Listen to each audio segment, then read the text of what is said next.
तो देखिए जो बेसिक्स आपको बताए जा रहे हैं वो नेक्स्ट जो क्लास होगी अपनी उसमें अपना सिलेबस जल्दी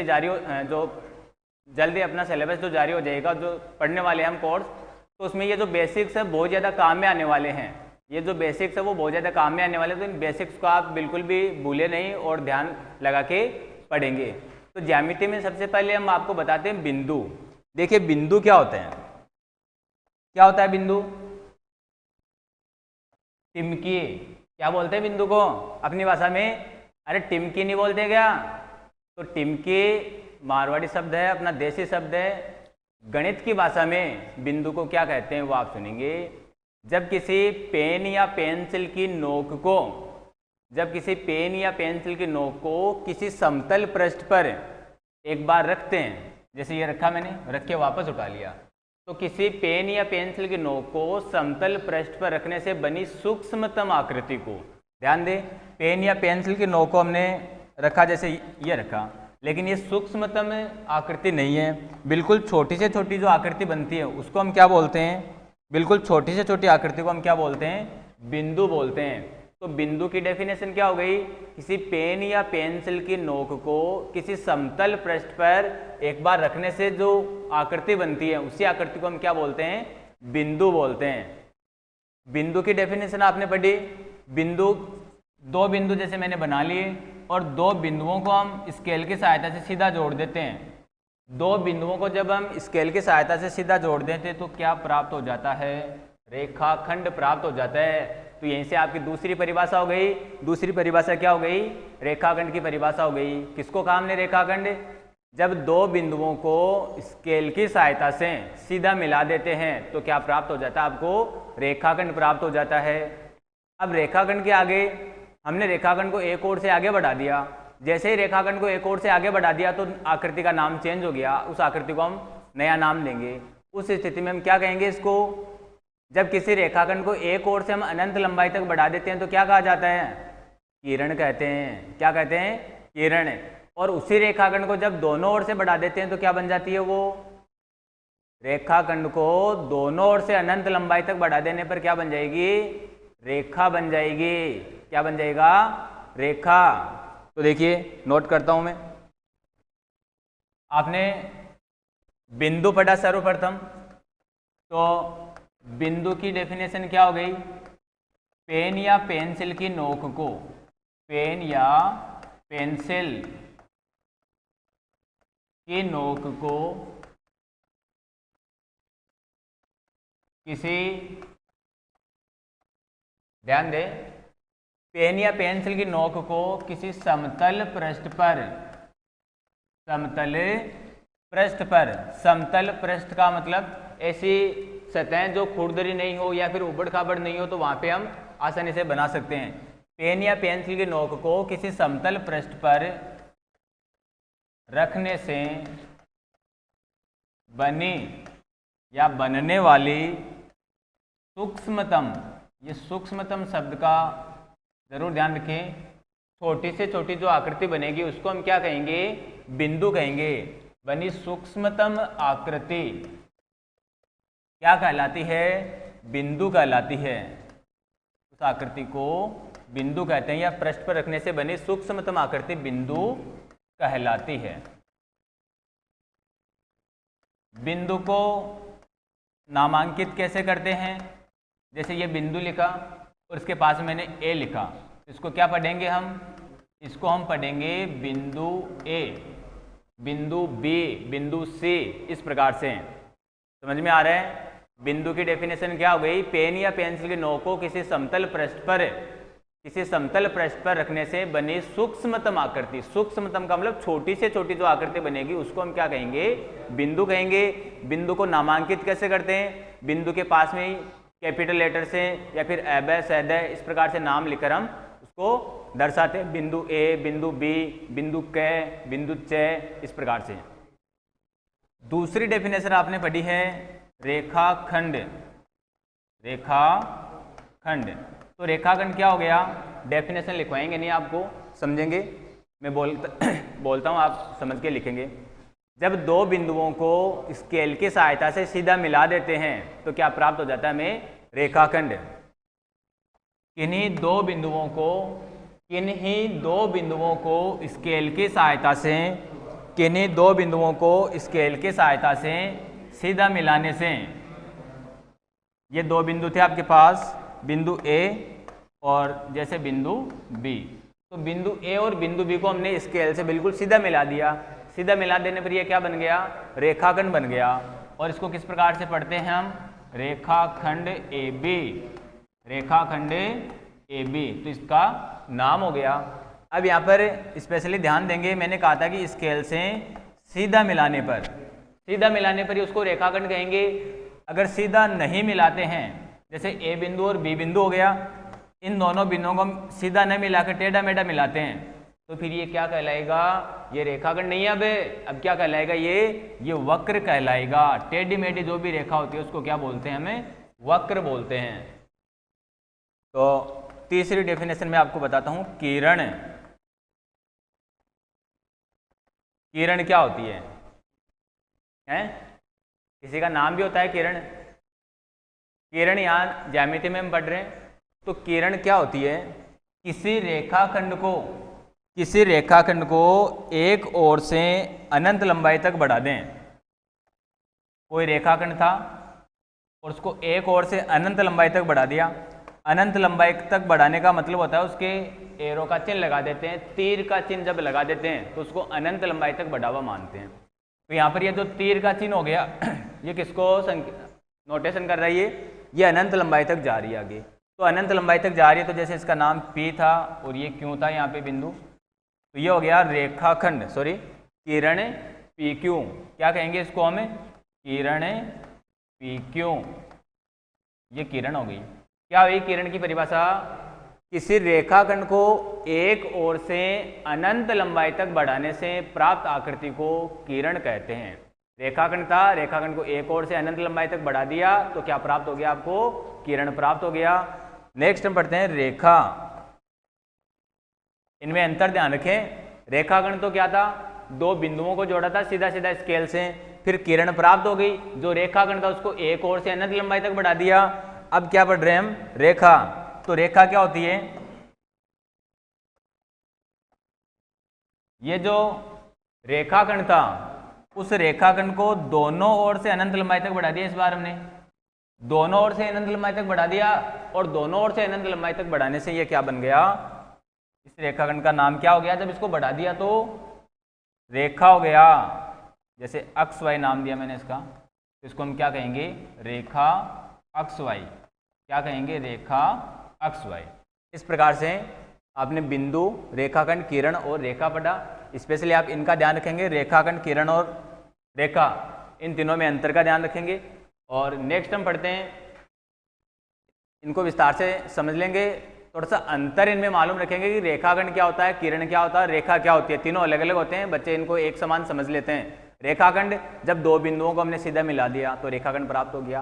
किरण, जो रेखाखंड था उसको एक ओर से अनंत लंबाई तक बढ़ा दिया तो क्या प्राप्त हो गया, किरण प्राप्त हो गई।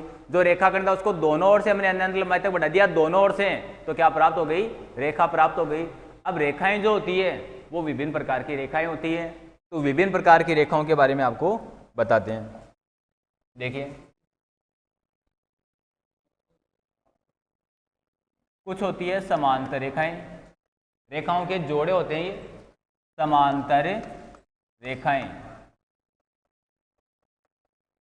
जैसे एक रेखा ये दे रखी है और दूसरी रेखा ये होगी, तो रेखाओं के ये जोड़े क्या हो गए, समांतर रेखाएं। डेफिनेशन क्या बनती है, एक ही तल में स्थित ऐसी रेखाएं जिनको अनंत लंबाई तक बढ़ाने पर भी एक दूसरे को प्रतिच्छेद नहीं करती है, तो वो समांतर रेखाएं कहलाती है।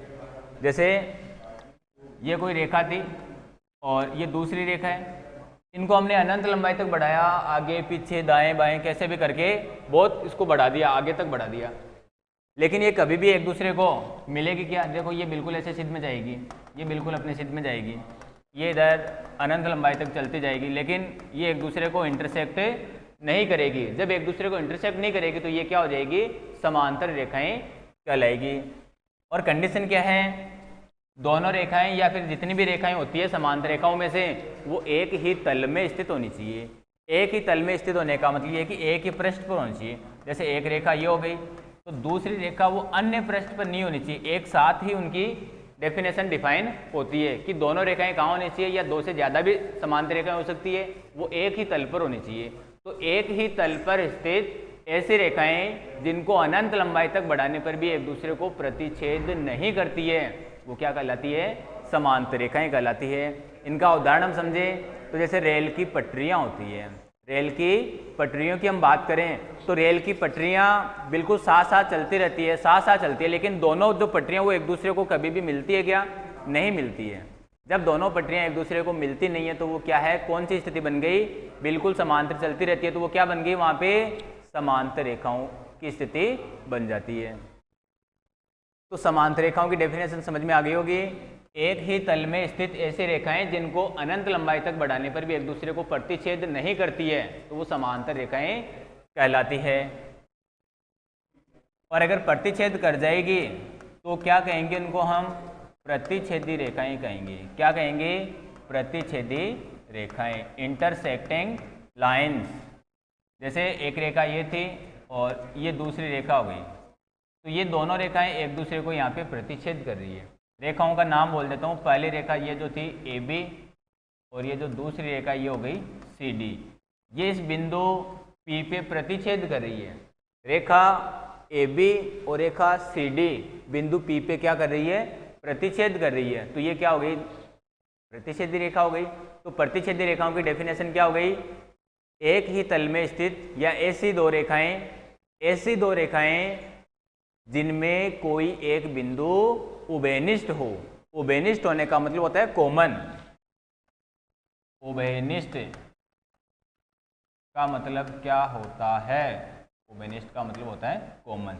जैसे बिंदु P की हम बात करें, ये हमने AB खींची और ये क्या खींच दिया हमने, CD खींच दिया। तो यहाँ पर जो बिंदु है P, ये जो बिंदु P है वो AB के ऊपर भी आएगा और यही बिंदु P CD के ऊपर भी आएगा।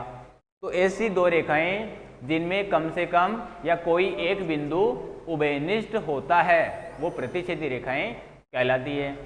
इसकी सरल डेफिनेशन आप ऐसे मान सकते हैं, ऐसी दो रेखाएं जो एक दूसरे को प्रतिच्छेद करती है, ऐसी दो रेखाएं जो एक दूसरे को प्रतिच्छेद करती है तो वो क्या कहलाती है, प्रतिच्छेदी रेखाएं कहलाती है। ऐसा भी आप बता सकते हैं।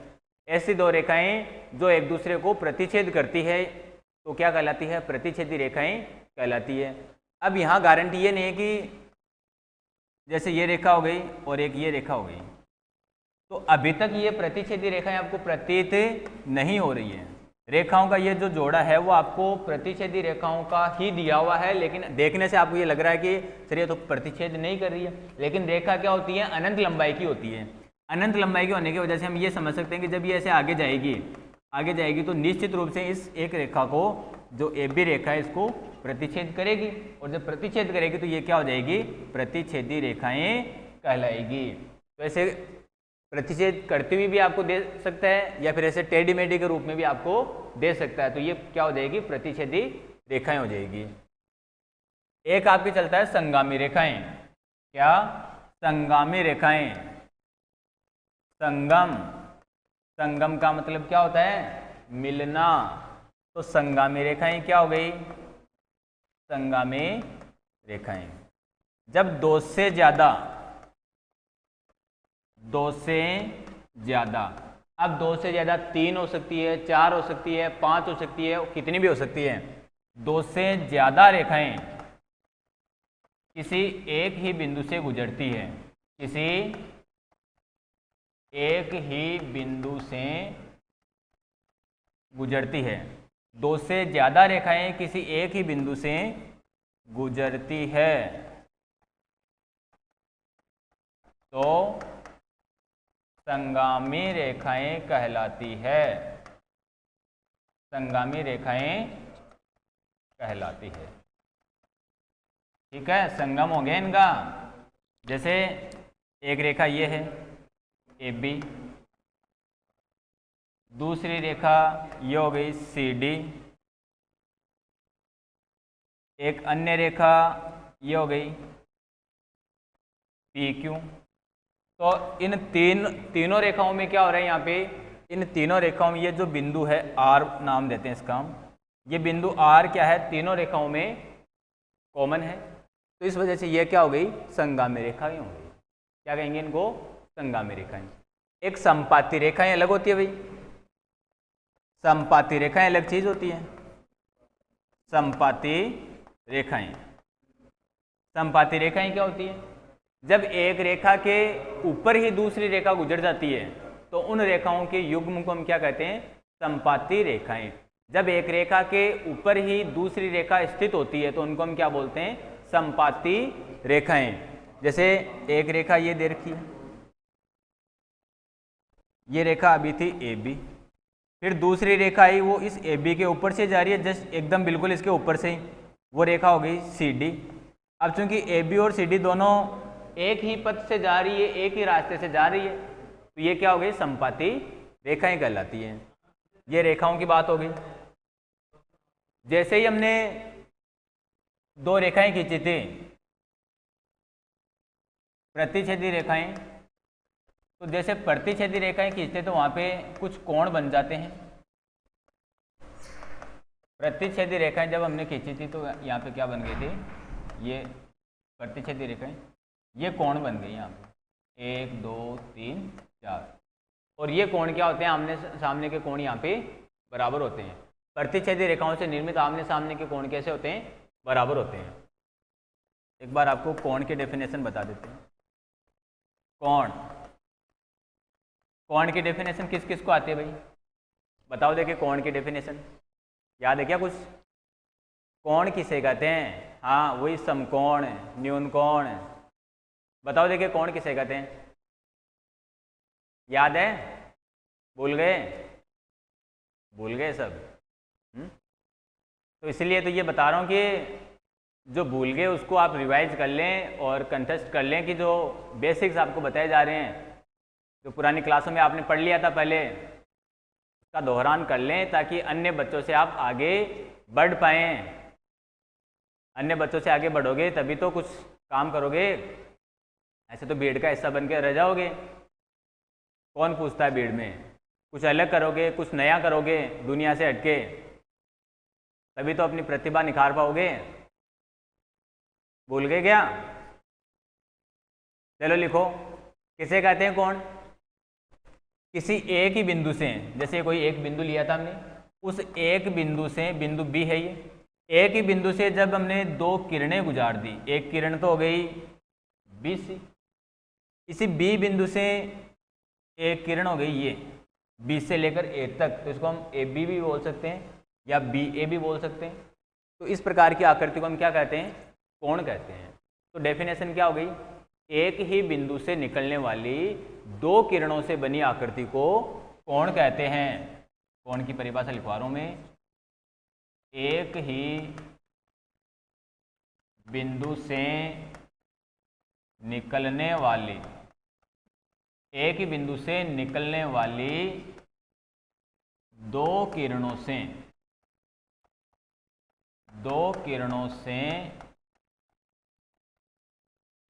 बनी आकृति को कोण कहते हैं। ये कोण की परिभाषा हो गई।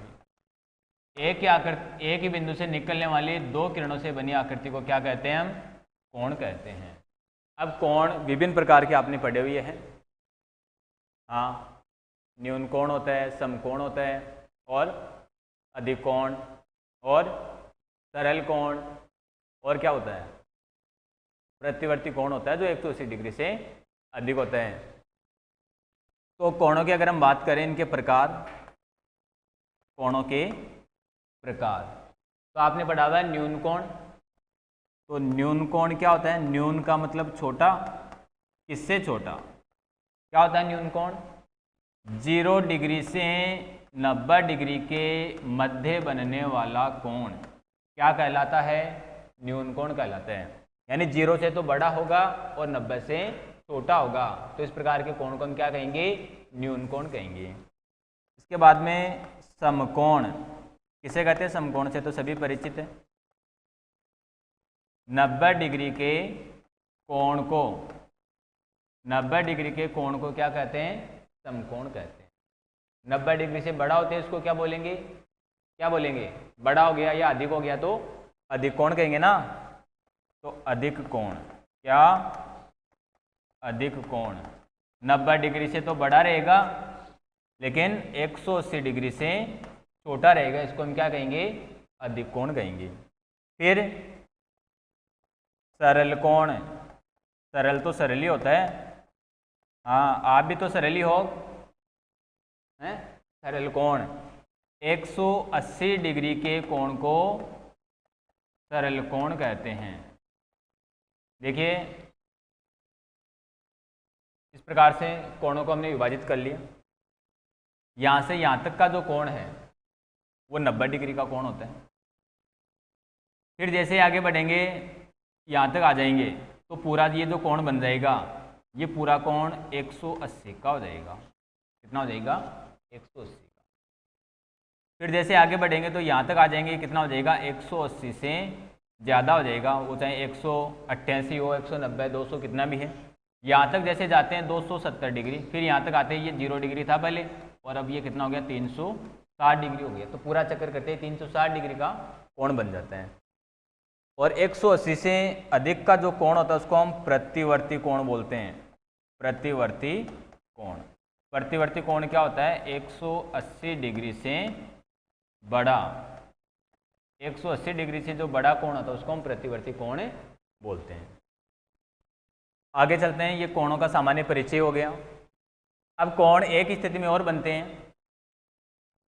यहाँ पर जो समांतर रेखाएं आपको बताई थी, उन समांतर रेखाओं को कोई अन्य रेखा काट देती है, तो इस अन्य रेखा को हम बोलते हैं तिर्यक रेखा।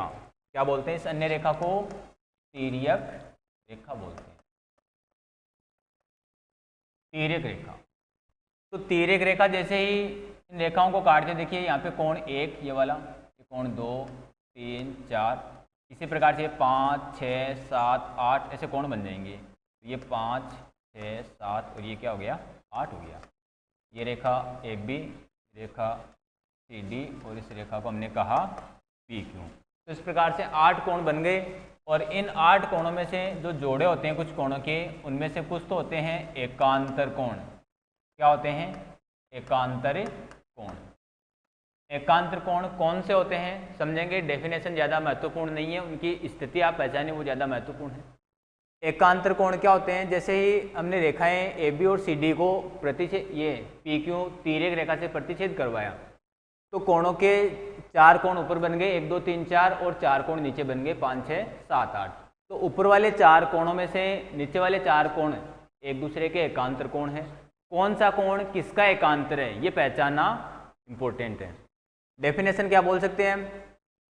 ऐसे कोण युग्म, यानी कि जब दो प्रतिच्छेदी रेखाओं को कोई तिर्यक रेखा काटती है तो अलग अलग स्थिति पे बनने वाले ऐसे कोण युग्म जिनकी स्थिति क्या हो? विपरीत स्थिति हो। स्थिति कैसी हो? विपरीत। यानी समांतर रेखा के ऊपर है तो यहाँ मिलेगा समांतर रेखा के नीचे, तिर्यक रेखा के दाईं तरफ है तो हमें मिलेगा तिर्यक रेखा के बाईं तरफ। जैसे कोण 1 की हम बात करें तो कोण 1 का एकांतर कोण कौन सा होगा? कोण 1 कहाँ पे है? समांतर रेखा के ऊपर है तो उसका जोड़ा मिलेगा आपको नीचे वाले में से। तो ऊपर है तो हमें मिलेगा नीचे, तो नीचे 8 और 7 दोनों है। अब चूंकि कोण 1 है वो किधर है? वो बाईं तरफ है, तो ये कहाँ मिलेगा आपको? दाईं तरफ मिलेगा। तो कोण 1 का एकांतर कोण कौन सा हो गया? कोण 7। इस प्रकार से आप 2 का बता सकते हैं। कोण 2 का कौन सा? देखो 2 ऊपर इधर तो नीचे और दूसरी साइड में, तो कोण 2 का एकांतर कौन सा हो जाएगा? 8 हो जाएगा। इसी प्रकार से 3 और कोण 4 के भी आप बता सकते हैं। और खास बात ये होती है कि एकांतर कोण एक दूसरे के बराबर होते हैं। अगर कोण 1 का मान 120 डिग्री है मान लेते हैं, कोण 1 का मान कितना है? 120 डिग्री, तो 1 का एकांतर कौन सा हो गया? कोण 7। इसका मतलब कोण 7 भी कितना हो जाएगा? निश्चित रूप से 120 डिग्री का हो जाएगा। दूसरा होता है इसमें संगत कोण। संगत कोण भी क्या होते हैं? एक दूसरे के बराबर होते हैं। अब संगत कोण की पहचान करने की कौन से स्थिति में संगत कोण बन रहे हैं, तो जब दो प्रतिच्छेदी रेखाओं को कोई तिर्यक रेखा काटती है तो एक ही स्थिति में बनने वाले कोण क्या होते हैं? संगत कोण। वहां तो क्या था? विपरीत स्थिति थी, यहाँ पर एक ही स्थिति मिलेगी। एक ही स्थिति का मतलब जैसे कोण एक कहाँ पे बन रहा है?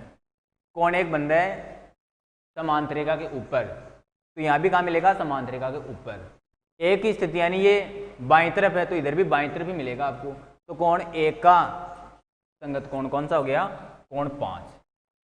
अब चूंकि हमने कोण एक को 120 डिग्री लिया था कि यहाँ पे, तो इसका मतलब कोण 5 भी कितना हो गया? 120 डिग्री। अर्थात संगत कोण भी क्या होते हैं? बराबर होते हैं। संगत कोण भी एक दूसरे के कैसे होते हैं? बराबर होते हैं। एकांतर कोण भी एक दूसरे के बराबर होते हैं, इनके मान बराबर होते हैं।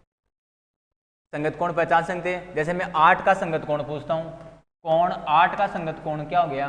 तो कोण 8 का बनना नीचे वाली समांतर रेखा के नीचे बन रहा है। कोण 8 समांतर रेखा के नीचे बन रहे हैं। तो ऊपर देखना आपको समांतर रेखा के नीचे, और ये तिर्यक रेखा के बाईं ओर है, तो बाईं ओर कौन सा है? 4। तो 8 का संगत कोण कौन हो गया? कोण 4 हो गया। और इनके मान भी एक दूसरे के क्या होंगे? बराबर होंगे। ये संगत कोण हो गई। इसके अलावा जब आपको प्रतिच्छेदी रेखाएं बताई थी, प्रतिच्छेदी रेखाएं जब हमने पढ़ी थी, तो वहाँ भी कोणों की अलग अलग स्थितियाँ बन रही थी। देखिए ये आमने सामने के कोण होते हैं, ये इसके सामने का कोण हो गया, तो इनको सम्मुख कोण बोलते हैं या शीर्षाभिमुख कोण भी कहा जाता है। शीर्षाभिमुख कोण यानी शीर्ष आमने सामने, शीर्षाभिमुख कोण, वर्टिकली अपोजिट एंगल। तो शीर्षाभिमुख कोण भी क्या होते हैं? एक दूसरे के बराबर होते हैं।